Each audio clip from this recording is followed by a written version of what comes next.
स्वतःचं जीवन जगतो। त्या भागात समाजहिताचं काम करणारी अनेक मंडळी असते,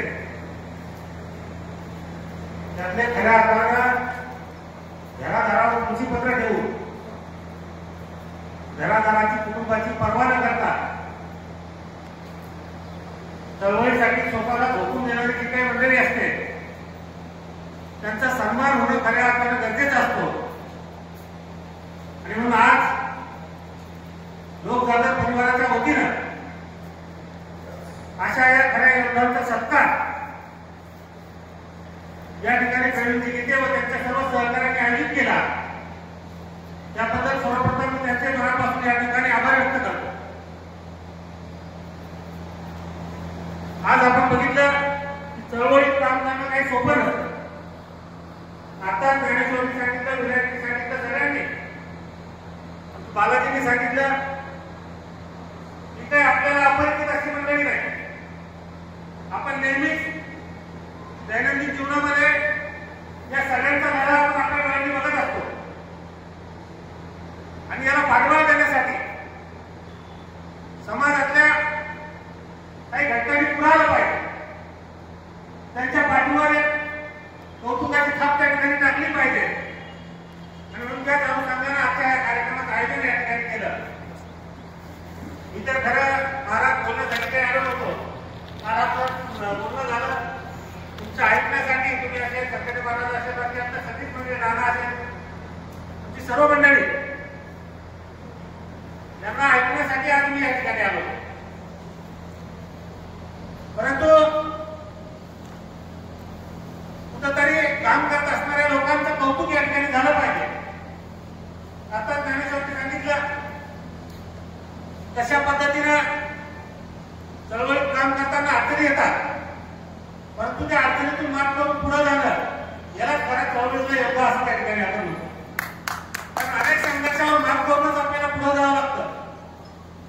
राहिला प्रश्न शेतकऱ्याचा, आपण सगळे शेतकऱ्याचे पुत्र आहोत, आपण सगळेजण शेती आणि मातीशी निगडीत आहोत, त्यामुळे शेती आणि मातीचे प्रश्न आपल्याला काही नव्यानं सांगण्याची गरज या ठिकाणी भासत नाही।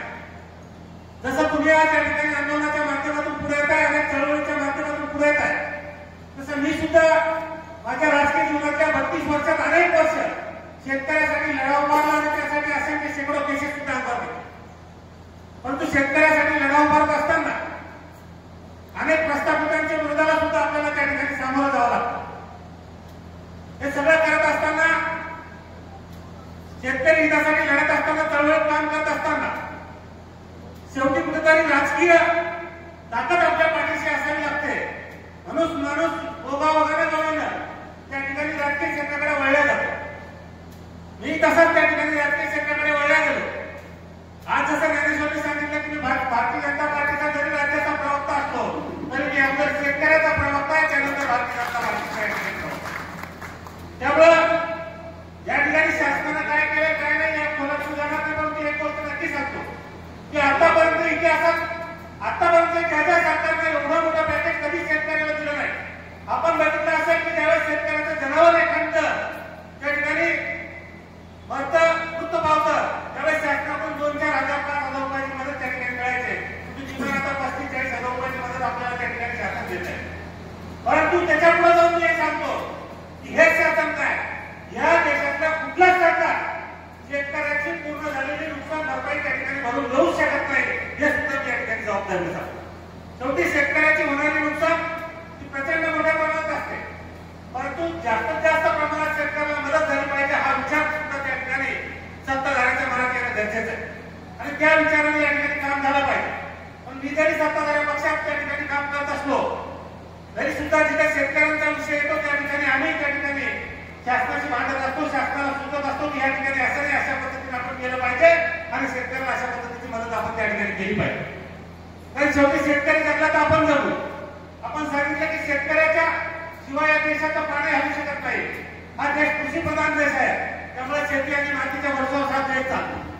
त्यामुळे आपण त्या गोष्टीला सुद्धा गांभीर्याने बघून भविष्य काळात शेती आणि मातीशी एकनिष्ठ आपण राहिलं पाहिजे। आम्ही सुद्धा तशाच पद्धतीचं काम या ठिकाणी करतो। आता बऱ्याच जणांनी सांगितलं की प्रवीण राजकारणातला वळतो, मी म्हणतो का नाही वळायला पाहिजे। एवढ्या वर्ष झाला तू एक विचार चळवळीचं काम करतो, वर्ष त्यांनी सुद्धा समाजहिताचे उपक्रम त्या ठिकाणी राबवले.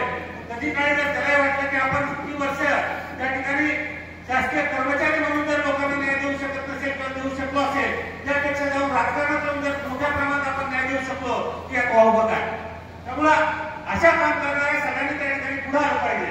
आणि विनायकने सांगितलं, विनायक त्यामुळे आपण तर काय आपण सगळेजण जुने सहकारी सांगितलं की ते सरकार आपल्या काही बाबाचं सरकार नाही. आपण यावेळी सांगितलं की आपल्याला निवडणूकच लढायची नाही.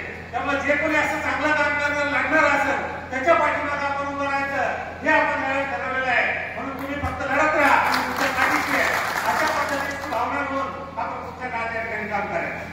मी अनेक वेळेस वारंवार सांगतो की आता मला कुठली निवडणूक लढायची नाही. पण तू बऱ्याच जणांना वाटतं की असं सांगत असताना नाही की त्याच्यामध्ये दुसरं काहीतरी चुकीत असेल. पण खरंच सांगतो की आपल्याला कुठली निवडणूक लढायची नाही, परंतु राजकारण सुद्धा सोडायचं.